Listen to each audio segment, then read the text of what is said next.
All right, good afternoon.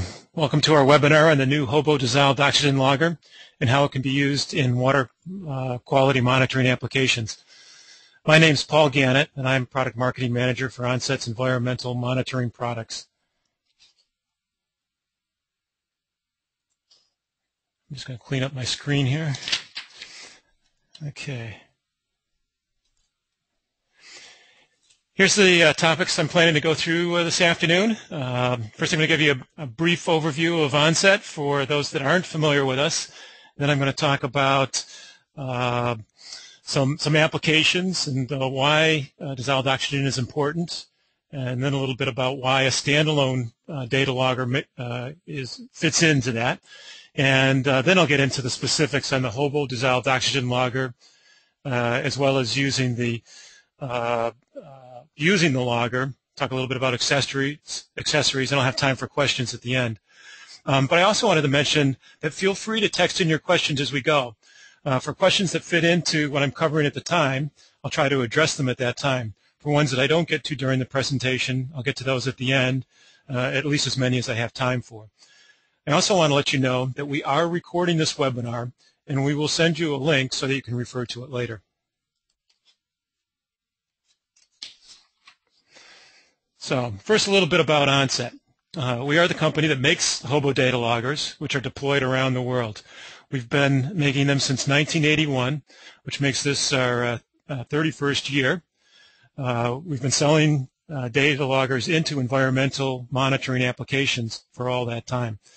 We have about 130 employees here on Cape Cod, Massachusetts, which is where we design and build all of our products. We've sold over 2 million of them. Being here on Cape Cod is a great test bed for us to be able to test our loggers out in a wide variety of aquatic environments. Onset participates in these markets. I like to divide them into environmental monitoring and energy monitoring. Within the environmental monitoring, we're in field research and water management. Everything that we do is related in some way to conservation, be it finding ways to protect our environment or saving energy. So I'm going to kind of group these two topics together. Why is dissolved oxygen important in applications? Because they kind of go together.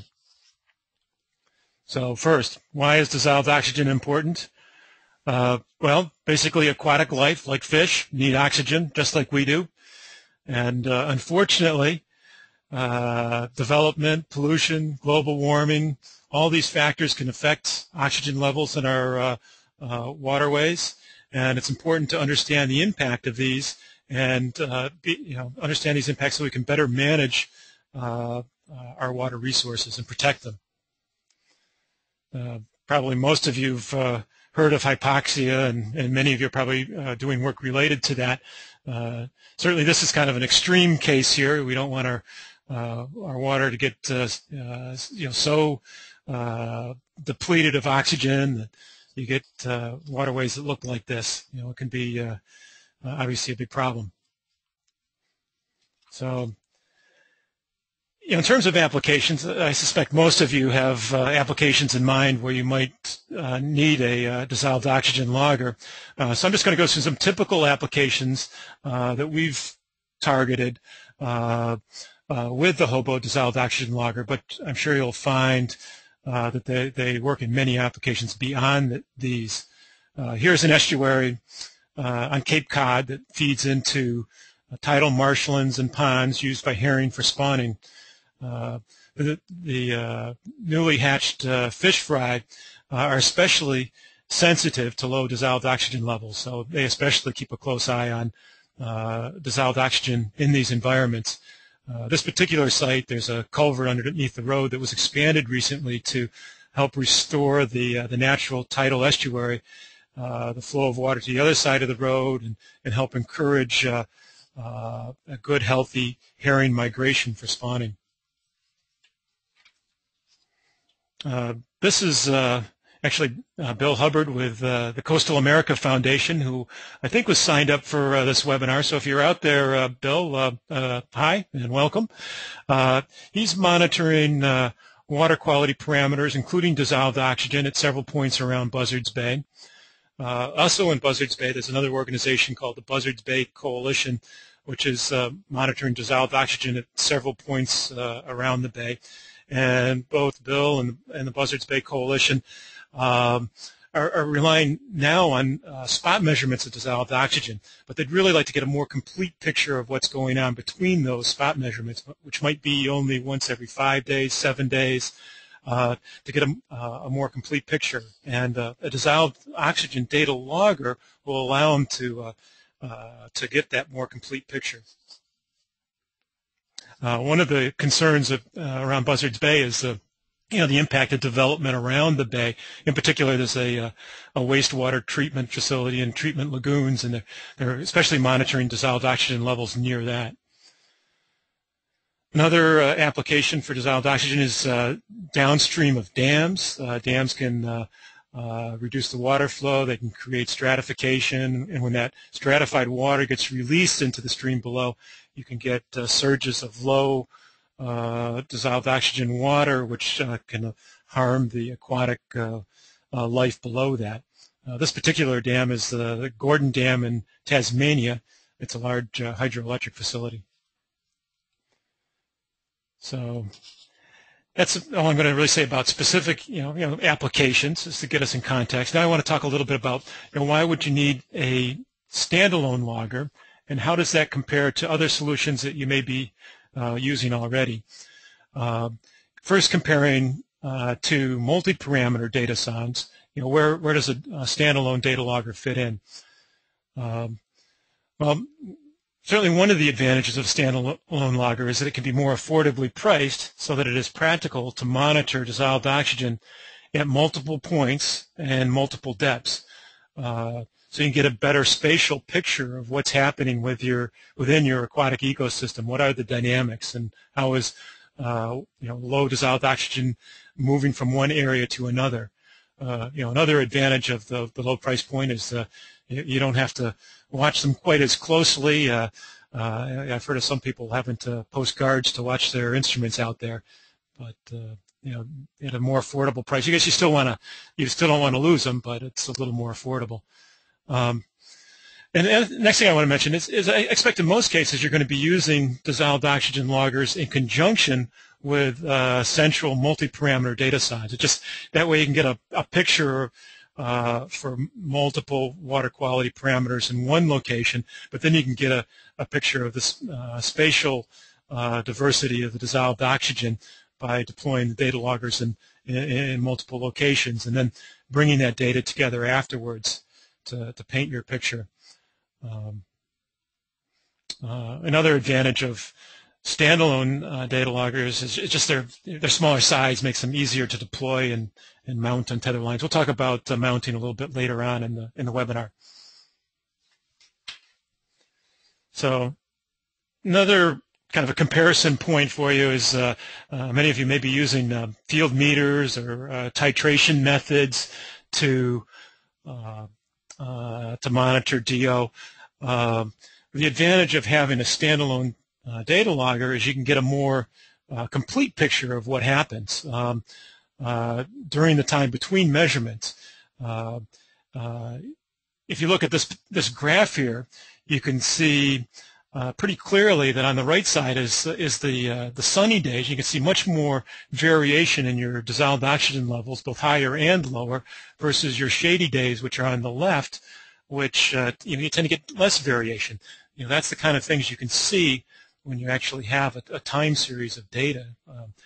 It also allows you to truly see when the lowest dissolved oxygen levels occurred during the day. We know that that's typically just before sunrise, but if you get into the data, you can actually see that varies slightly, and this way you don't miss that low dissolved oxygen point.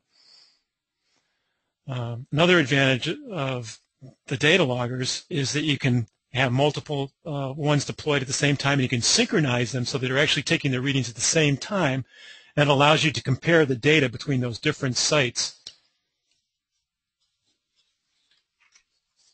So at this point, I want to talk specifically about the new HOBO dissolved oxygen logger. As I mentioned, alluded to before, the price is $12.50 in U.S. dollars. It records dissolved oxygen concentration and temperature. And then we have a data assistant, the DO data assistant in HOBOware, which you can use to get salinity adjusted DO concentration if you're in salt water. And you can also use that to get percent saturation, because I know a lot of you like to look at it in percent saturation. This logger uses the RDO basic sensor technology, which comes from In Situ. We've worked closely with them. This is an optical DO sensor, which is easy to replace, and it has a 6-month cap life. And the accuracy is a very good accuracy at 0.2 milligrams per liter accuracy. You can see the green cap that shows on the logger here. That's the that's the DO sensor cap, and the black cap next to it, that's the protective guard that goes on over the top of that to protect it against banging into stuff out there. So I'm going to try to explain how the RDO basic sensor technology works. This gives you a sense for that. Basically, there's a blue LED that excites the lumiphore molecules in the foil of the sensor cap. Those emit red light, which gets detected by a photodiode in the sensor. There's also a reference red LED in the sensor that reflects light back to the photodiode. And then those two light signals from the red LED and the blue LED generate signals, and the circuitry within the sensor detects the phase shift between those signals, and that phase shift is proportional to the amount of oxygen in the water. And it provides a very reliable and accurate way of measuring dissolved oxygen levels.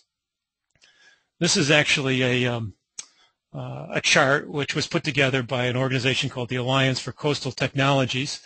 And this is just kind of an outside perspective on different DO sensor technologies, comparing galvanic, polarographic, optical life sensors. Optical life, that's what they called an optic sensor, like we're using in the HOBO dissolved oxygen logger.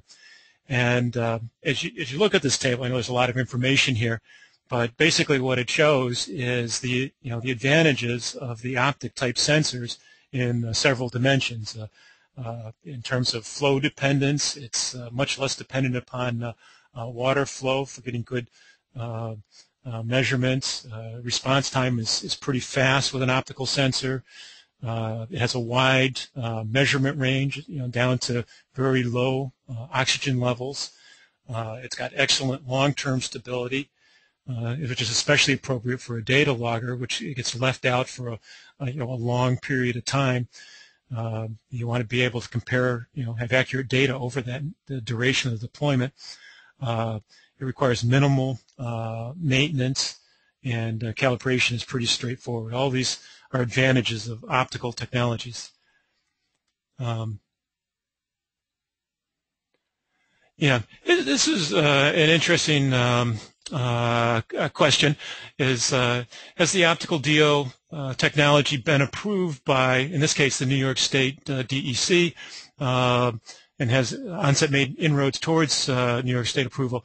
Well, we're just coming out with this this sensor, and this is great feedback, because that's one of the things as we get it established, we'll want to send it to organizations such as the New York State DEC, and have them evaluate it. Certainly our testing has shown that it's very good performance and accuracy, but it's important to have outside verification of that, and so we'll look into contacting them. So thanks for that input. So this slide basically looks at the advantages of our implementation of DO, optical DO sensor technology with the RDO basic sensor. So just summarizing those: long-lasting accuracy, that 0.2 milligrams per liter accuracy is very consistent over time. It keeps its calibration over time because it doesn't rely on chemicals like membrane-based sensors do. So there's nothing that gets used up over time. Minimal maintenance. You just have to clean it for biofouling, which of course is a factor in most aquatic applications. Got to keep them reasonably clean. Replace the sensor caps every 6 months, but there's no membranes or electrolyte filling solutions you have to worry about, and there's no special hydration and conditioning requirements. It's a very durable sensor. Rugged performance. It's abrasion resistant, which means you can clean that fouling off of the sensor face and continue to use it. It's not affected by photo bleaching or stray light, and it has a high tolerance to chemicals. It does use a patented signal processing. In situ has that patent, and they've really perfected this, and we're really thrilled to be working with their technology on this. So just to, this is one of the questions that we've been getting in the early going, so I wanted to address it right up front. Why does the RDO sensor cap need to be replaced every 6 months? And basically the answer on that is, even though the lumiphore molecules on the sensor cap are very stable and their calibration is maintained over that 6 months, it can be affected, over time. There could be some degradation, and by replacing it every 6 months, you're ensured that there is no degradation in the accuracy of the sensor. So, we felt that was important. And 6-month cap life, certainly compared to the membrane-based sensors, that's still a pretty good cap life. And just to give you a sense, the replacement caps, we offer those for $85, and they're very easy to replace. Kind of a related question on that is we talk about a 6-month cap life, but the expiration date on the sensor caps is 7 months from when the cap is first initialized. And the reason we do that is that allows you time to calibrate the logger with its cap in the lab, gives you time to get it out to where you're going to be deploying it in the field, and then you get a full 6 months of deployment time, as well as a little bit of cushion room at the end, just in case you're not able to get out there and change the cap at exactly that, the 6-month time. So 6-month deployments, but it's got a little bit of extra time on either end there for you. Let's talk about some of the additional specifications. It's got capacity for over 21,000 dissolved oxygen and temperature measurements, which is enough for over 7 months of data at a 15-minute logging interval. So it'll basically provide data for the entire 6-month cap life. So it's got a 3-year battery life. That's at a 5-minute logging interval, and the battery is factory replaceable. It's got durable Delrin and a PVC housing, and it's rated for both freshwater and saltwater use, of course. The size of it is just under or just over 1.5 inches in diameter, and a little over 10.5 inches long. And for those of you that are over in Europe, it is CE compliant. Another question that we've been getting is on the response time. So here's the response time specs. The dissolved oxygen measurement response time is 2 minutes. The temperature response time is 30 minutes. And the question is how does that response time affect the dissolved oxygen accuracy? So here's my attempt at trying to explain that. This is a test that we ran in our lab here, and basically showing what happens when you have a big temperature change. How does that affect the dissolved oxygen accuracy? So let me kind of explain that. The blue lines here are the temperature, and the solid line is the actual temperature is measured by a reference. The dotted line is the temperature is measured by the U26 HOBO dissolved oxygen logger. So you can see it's lagging behind slightly.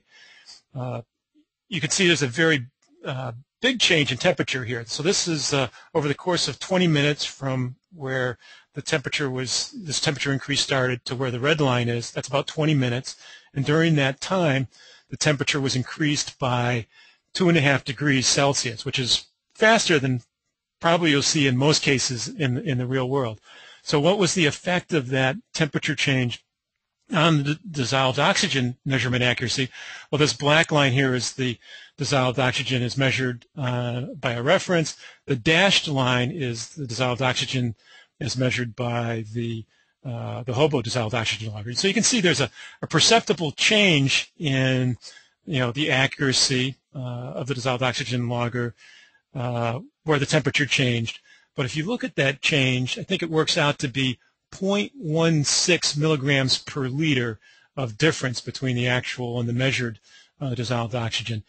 So that's still within the 0.2 milligrams per liter error spec of the dissolved oxygen logger. So I guess this is a long way of saying that as long as your temperature changes are less than 2.5 degrees Celsius in a 20-minute period, you're going to probably get dissolved oxygen accuracy within the specified accuracy. So, and again, in most cases in natural waters, your temperature changes are going to be less than that. So hopefully that helps explain that. So another advantage of the HOBO dissolved oxygen logger is it's part of the HOBO water logger family, which includes a wide range of measurements now, and it's a growing range of measurements. Includes temperature, conductivity, salinity, water level, and relative light levels. It's not a precision light level. It's just kind of gives you an idea of what the light levels are. All of these loggers share a common optic USB interface, and they're all compatible with the HOBO waterproof shuttle for data offload. As you can see, is being done here. This is actually our friend Bill Hubbard offloading one of our conductivity loggers with the waterproof shuttle. And the data from all of these loggers can be easily integrated in HOBOware and analyzed together, so you can get a complete picture or a better picture of what's going on out there. So let me talk a little bit about using the HOBO dissolved oxygen logger. First, in terms of freshwater deployments, the logger is able to measure dissolved oxygen concentrations directly in either milligrams per liter or parts per million. However, if you're in a saltwater location, you're going to need salinity or specific conductivity data to adjust those dissolved oxygen readings. So if it's in an environment where it's a fairly constant salinity, you can use readings from a salinity meter to adjust those dissolved oxygen readings for salinity. In the case of changing salinities, you're going to need to have a source of salinity data, and we recommend, of course, the HOBO U26 salinity logger for providing a data set for doing that salinity adjustment. For those of you who like to look at the data in percent saturation, you're going to need a barometric pressure source of data for that. You can either import that from a nearby weather station, or you can use one of our HOBO water level loggers that's deployed in the air to measure the barometric pressure. Or if in the case if you've got a central data sonde that is recording barometric pressure, you can use the data from that to adjust for barometric pressure as well. Next, I want to talk a little bit about DO calibration options. We do recommend doing a lab calibration when you install a new sensor cap, and we include with our loggers a calibration boot, which can be used to do 100% saturation calibration. It includes a sponge, creates a 100% water-saturated air environment inside that boot, and you'll also need a barometric pressure reading for that lab calibration. If you're going to be deploying the loggers in low oxygen environments, below 4 milligrams per liter, we recommend that you also do a 0% calibration using a sodium sulfite solution. It's probably the best way to do that, and we do offer that calibration solution. The other type of calibration is a field calibration, and this is especially useful for compensating for any fouling that happens out in your environment. And you can also use this in lieu of a lab calibration. We recommend that you take a field calibration reading at the beginning and end of each deployment. You can use those starting and end point calibration points to compensate for fouling, and our calibration, or our connectivity assistant will do a adjustment of the data to those two calibration points. And you can also use a single point calibration to adjust the data set, and you can use that single point calibration can be from a point anywhere within that deployment. We provide 3 options for taking field calibration readings, so let me cover those. The first option, which is what I recommend, is to use a field meter.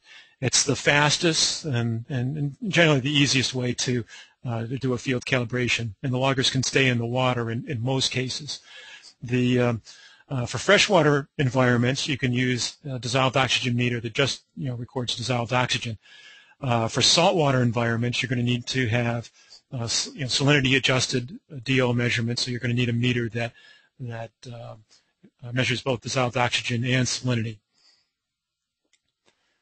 I should mention before I go on that for those field calibration measurements, you want to have that meter probe down right next to the loggers to get accurate measurements of what the dissolved oxygen is right at the where the logger's deployed.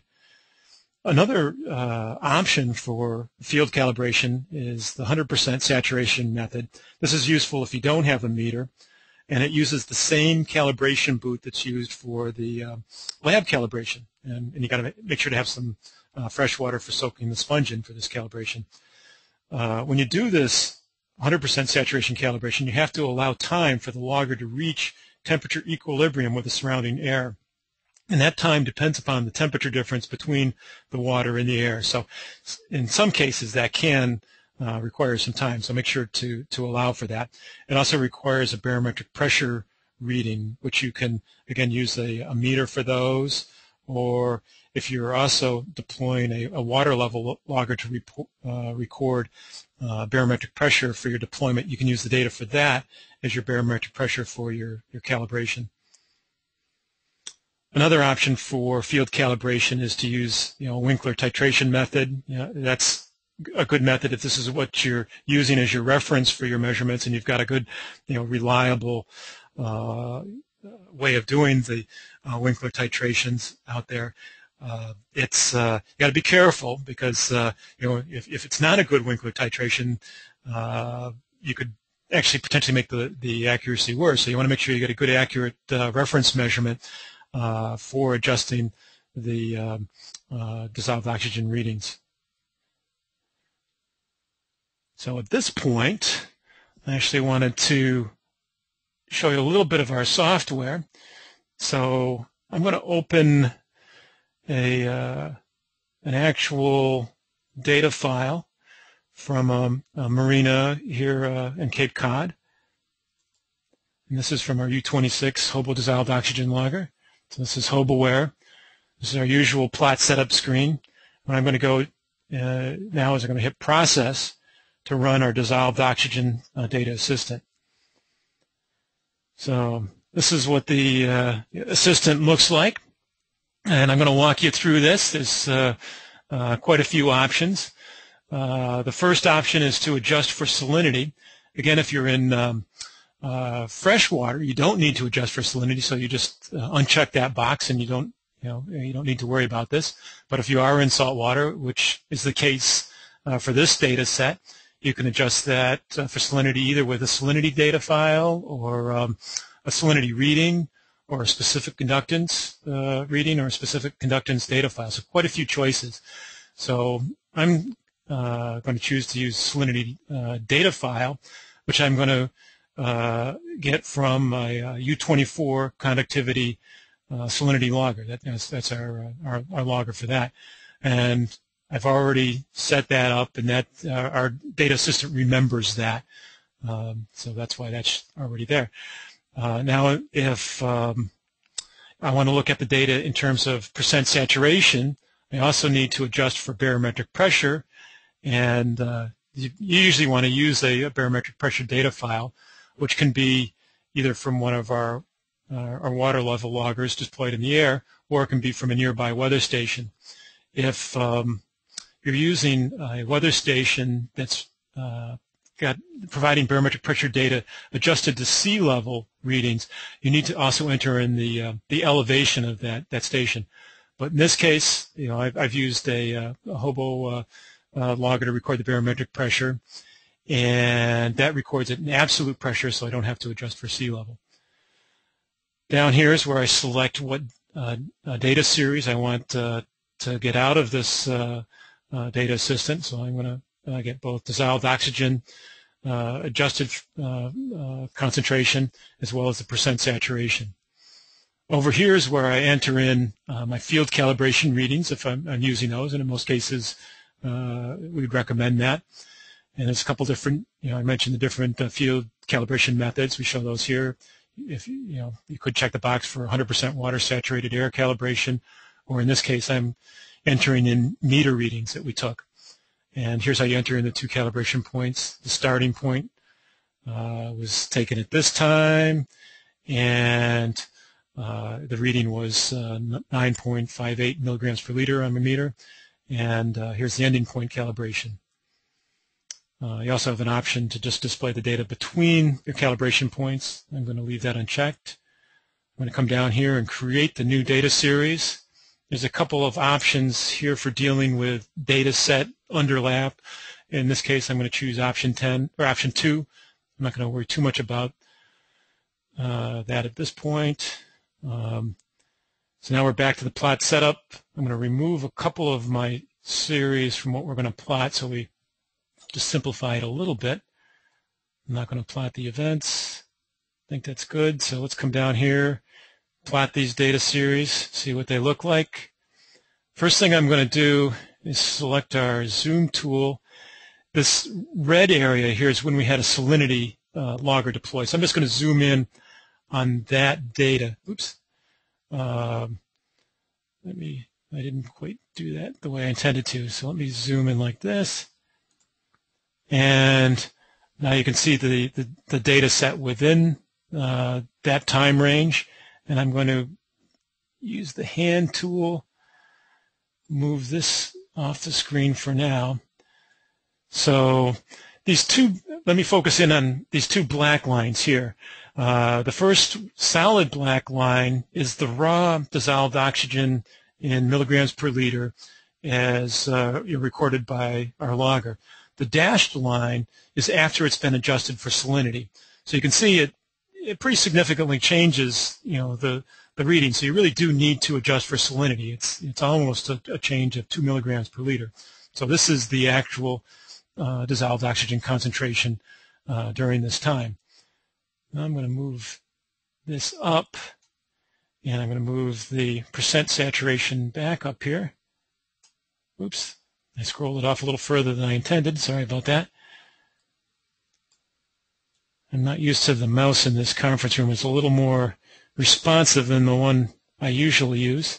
So this is the data in, this green line is the data in percent saturation. You can see actually this location, it's above 100% saturation most of the time. It's at about a meter depth. This is I guess typical this time of year. There's not a lot of aquatic life in this marina at this time of year, so it's maintaining pretty good saturation. And it's cold water too, so it retains the oxygen pretty well.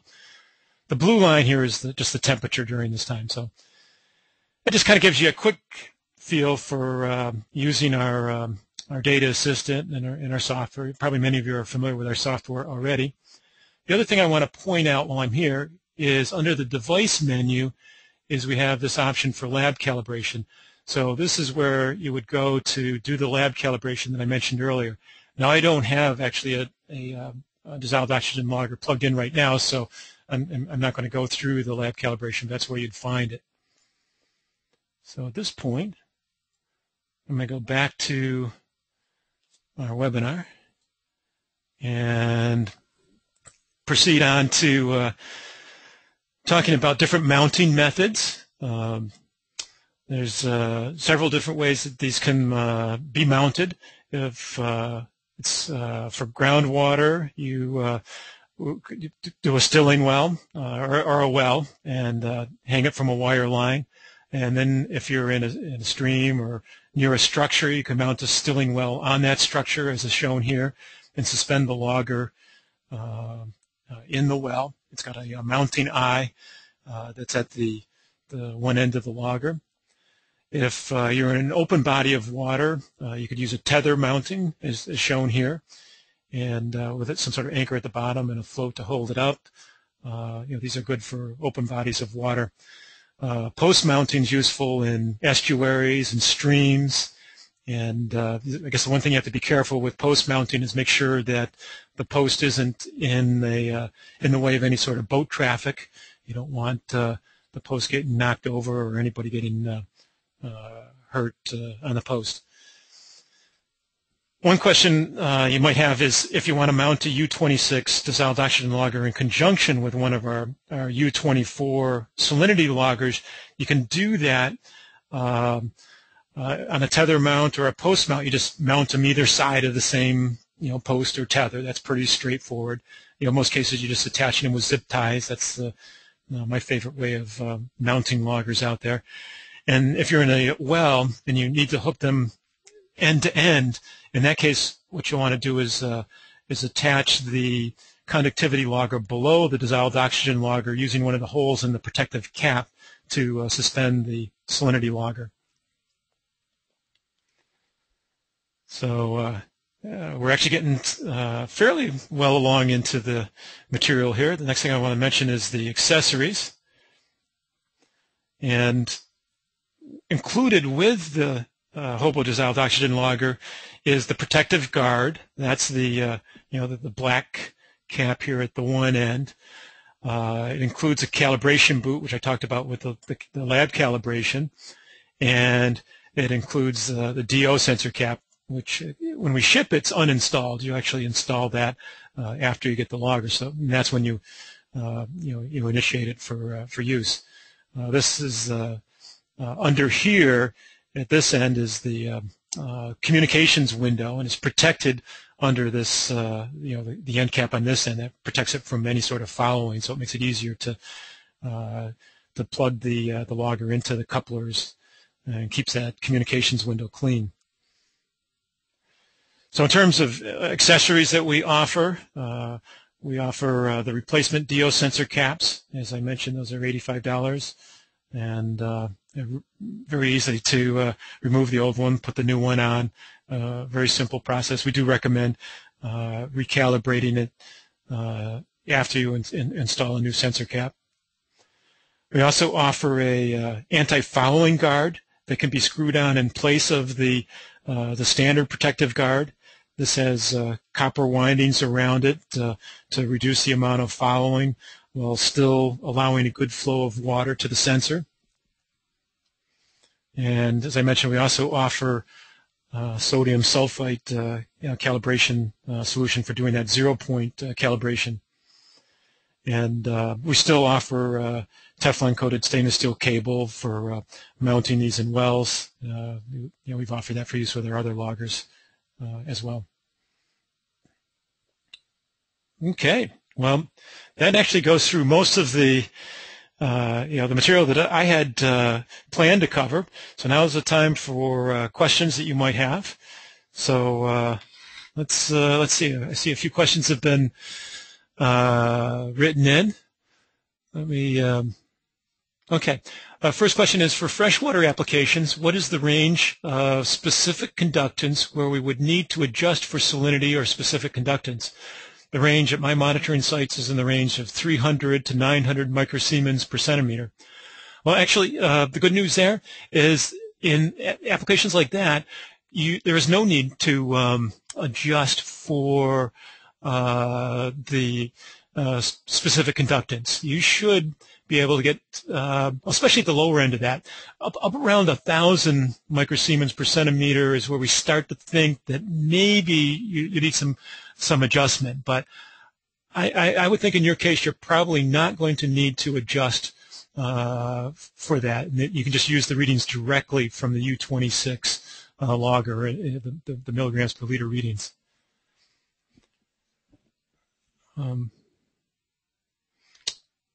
Okay. There's a question here, a follow-up to the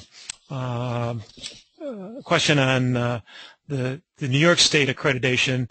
Is there also going to be accreditation with the U.S. EPA? That's something we're going to have to look into. I think that's probably possible too. But yeah, we'll have to we'll look at that as well. Okay.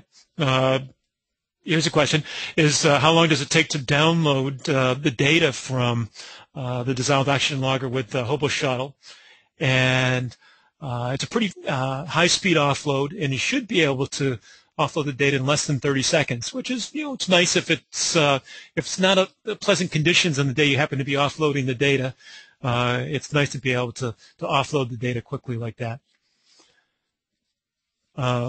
There's a question in terms of how what the range is in terms of the logging rate, and can the number of readings be set for a low rate such as twice a day? And I think the slowest logging rate we allow is 18 hours. So a 12-hour logging rate, that would be fine. And and basically anything between 18 hours, and I think we set the maximum logging rate on this one is at 1 minute. The 1 minute is the fastest logging rate you can go at. Let's see. Yeah, I can't mention that. There's a question. Are units available through our dealer in Canada? And yes, we have Hoskins Scientific is our dealer up in Canada, and they'll be happy to help you out. Here's a question in terms of mounting. Our diagram shows the logger in a vertical orientation. Can the logger be oriented horizontally or something other than vertical? And the answer is yes. It's not orientation specific. It can be mounted horizontally or vertically or anything in between. And the sensor doesn't really care.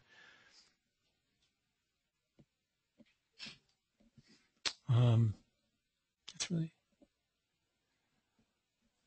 which one?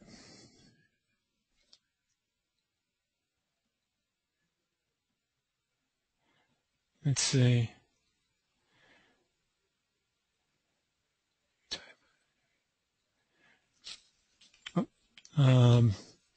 Somebody just was asking about the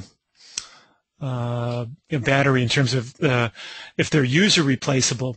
The design is not suitable for having users replace the batteries. It requires some special tools to be careful that it's done without damaging the logger. And this is certainly enough of an investment that you really felt that you wouldn't want to risk your investment trying to do that on your own. So it really is worth it to send the loggers back to us to have us replace the batteries, check them, make sure that everything's okay.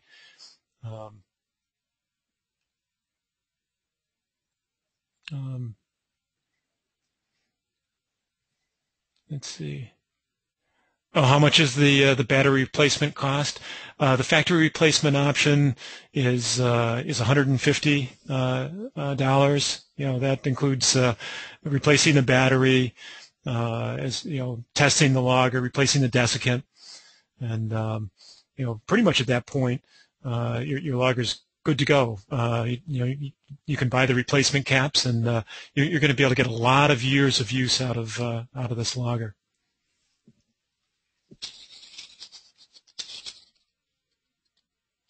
I answered that. So I'm just kind of going through questions here. One question is, does the logger float or sink? And the logger sinks. We find that that's the easiest way to deploy them, because you just hang them from a wire line. They just stay in place better that way. So yeah, we actually include a weight inside the logger to make sure that it sinks. Another question is if I replace the DO sensor cap in the logger in the field, how critical is it that I recalibrate the logger? We recommend it's always a good idea to do a field calibration reading in that case if you can. However, the variation between the sensor caps is on the order of 3%. So if you have to swap out a cap, you're still going to get decent accuracy, but I would still recommend trying to do a field calibration reading as soon as you can, just to make sure that you've got a good reference point to adjust your readings if necessary.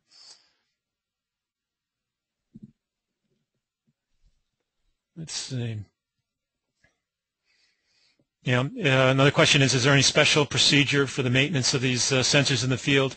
And really the main thing to watch for is fouling. Make sure that you check for the fouling, you clean them off as needed.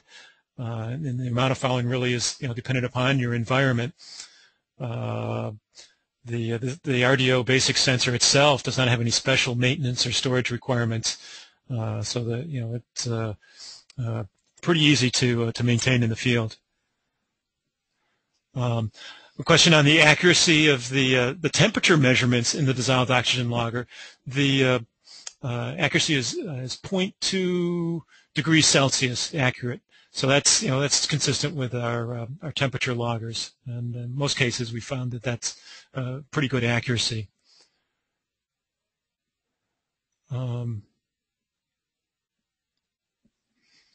There's a question here: can I use a logger in an aeration pond? Should be able to do that. Yeah, you just depending. To be honest, I'm not that familiar with the dissolved oxygen levels in those ponds, but as long as they're within the range of the logger, the calibrated range of the logger is basically from 0 to 20 milligrams per liter. You should get pretty good. You should get good accuracy over that range.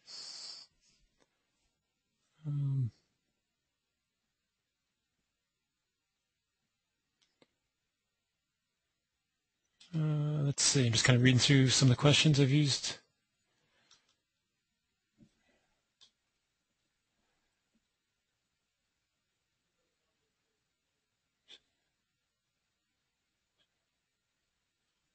Let's see one here. I think I'm going to have to get back to you on it a little longer than I want to make sure I understand it.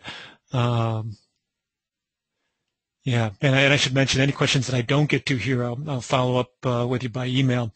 And so there's a couple of questions that are fairly in depth, and I think I'll follow up by email on these. Can I use the logger in a tidal zone, and how hard would it be to adjust for salinity changes?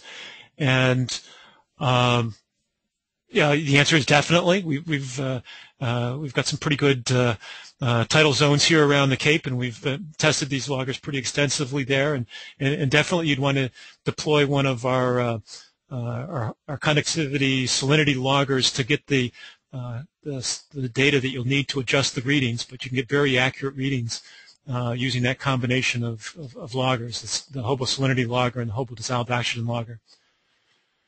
A question here on availability. Right now, we're not quite in a position to be able to ship these yet. We will be shortly. Right now we should have general availability in early June. So we're taking orders now. So if you want to make sure to hold your place in the queue, you can place orders now, and we should be shipping loggers in the June timeframe.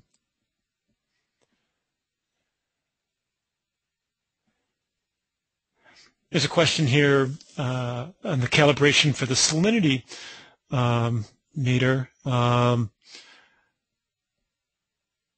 Interesting. And in their environment, he's working in fresh water with salinities greater than 1,000 microsiemens per centimeter.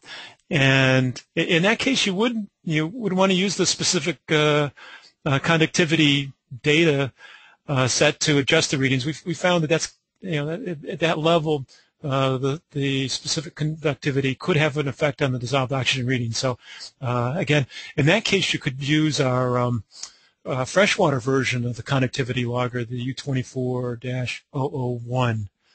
So yeah, that'll give you the best accuracy. And you would want to calibrate. It is possible to calibrate the salinity or conductivity logger readings with our conductivity data assistant. So, for the highest precision, you could have the calibration done first in the conductivity assistant, then bring that data into the dissolved oxygen assistant to adjust the data. That's for the true purist. That's the way to get the highest accuracy.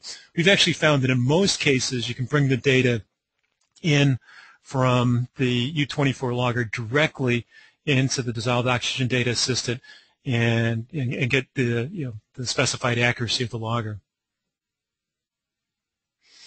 There's a question here on the temperature operating range of this logger. It's I think we specify it from -5 degrees Celsius up to 40 degrees Celsius. Double check the specs on the web, but non-freezing. The sensor shouldn't be frozen, but it should, as long as your water is non-freezing, it will be able to operate it even at those lower temperatures.